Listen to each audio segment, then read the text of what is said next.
I am Nima, reporting for ArabNet at South by, here with my fellow civil engineer, bridge builder, Bala from Iceland. Bala, welcome to the RV. So you and I are kind of living simultaneous lives. We're trying to build bridges between regions. You, Iceland, me, the Middle East. And so we got connected about a year ago through one of my really dear great friends, Gunny, who has a awesome company that you're an investor of. And so we chatted a couple times, we had a couple calls, and then I just noticed you were here, so I'm like, hey, I gotta meet Bala. So welcome, it's a pleasure to have you on the show. Tell us a little bit about yourself, tell us, you know, what you got cooking in Iceland, and then we'll kind of compare notes. So, Nima, thank you for giving me the chance, and you know, it's always great to catch up with you. I think that we kind of have to be brothers in arm in building bridges, because a lot of the times we are talking about building bridges, and it's just about connecting people. End of the day, and you know, I'm great to have had the chance to come to South by Southwest.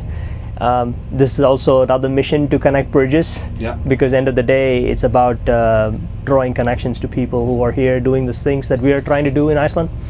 A little bit about myself. My name is Bala Kamallakharan. I moved to Iceland out of Houston, Texas in 2006. A little bit of a change in weather, but other than that, it's all the same. Slightly. Yeah, but my wife is Icelandic, and that's why I'm in Iceland. I had a very typical career. I started working for a bank in Iceland, and that was the fun thing to do in 2005, 2006. And then, of course, this thing called the financial collapse happened in 2008. Literally turned everything upside down in Iceland. Of course. And I was actually in India at that time. I was actually the head of the bank for the bank that I was working in India, and we were just starting up our bank there. Wow. And when this financial collapse happened, you know, I had a choice. Either I could move back to the US and start my old job, which was in consulting, or try to do something else and you know, do something different. And I told myself I'll do something different, and we decided to stay back in Iceland. And so I founded this thing called Startup Iceland, and it wasn't a big grand scheme or plan or anything like that. It was because I met with Gunnar Holmstein, who's the CEO of Klara, and I invested in that company in 2009, 2010. And lo and behold, somebody, you know, in Iceland there are no secrets. Everybody knows everything. The minute they heard that this crazy Indian is investing in Iceland right after the financial collapse, every entrepreneur wanted to meet with me.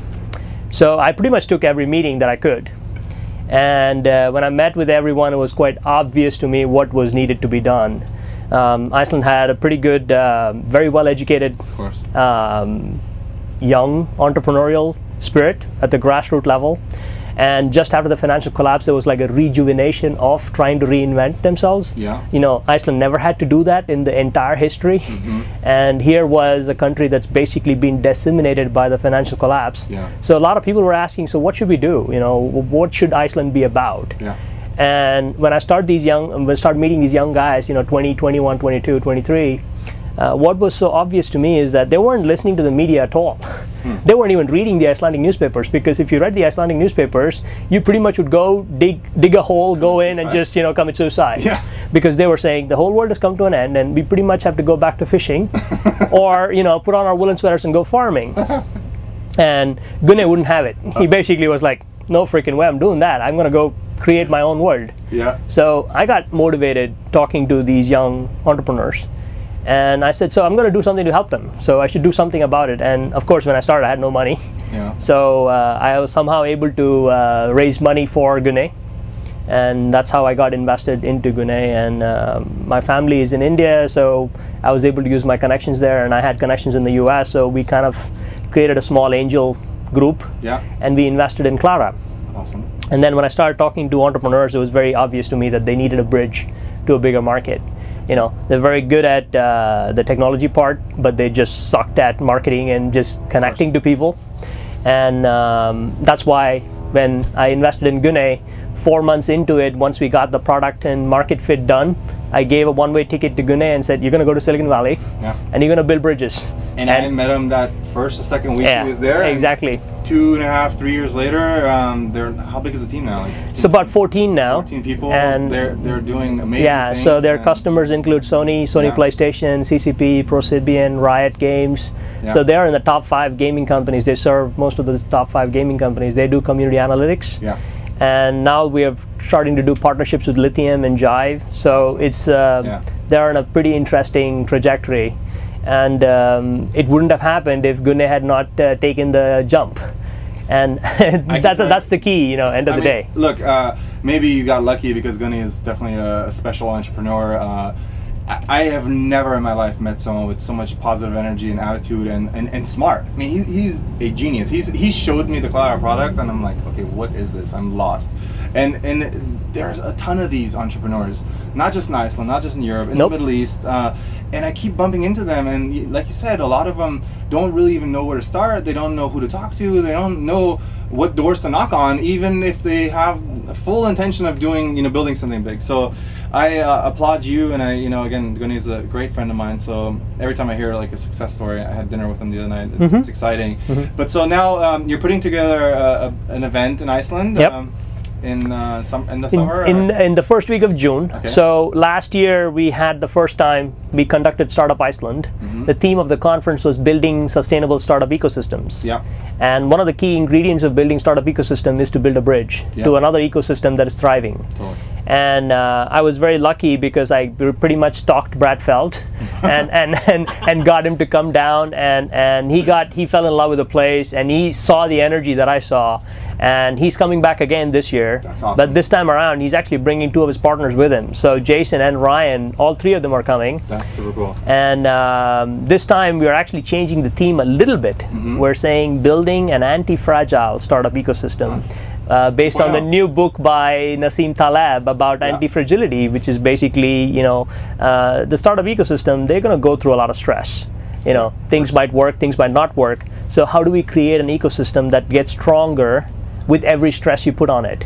So that's kind of going to be the theme of the conference, and it's going to be from June 1st to the 4th. We're going to have a hackathon, we're going to have a day of unconference, and then kind of like a TED-like lectures. And I even got connected with Nassim Taleb, and I'm trying to get him to come and keynote, and I think the schedule might work. We haven't confirmed anything, but I'm holding my fingers crossed. I think I'm heading to the Middle East during that time, so I would love to stop by Iceland. He can stop through. And Gunne has been bugging me about coming to Iceland, and I can imagine how beautiful it is and amazing it is. And again, I would love to see what you're doing and the efforts that you're putting towards building an ecosystem, because literally I'm trying to do the same thing in the Middle East. And ArabNet, our partner, they do a big conference this month. Last year, almost 1,000 people, like 30,000-40,000 tweets generated. And it's one of the biggest events in the region, so we're really fortunate to have a partner like that. So any thoughts on South by? I mean, the energy is just it's very infectious. You kind of get hooked into the energy that goes around.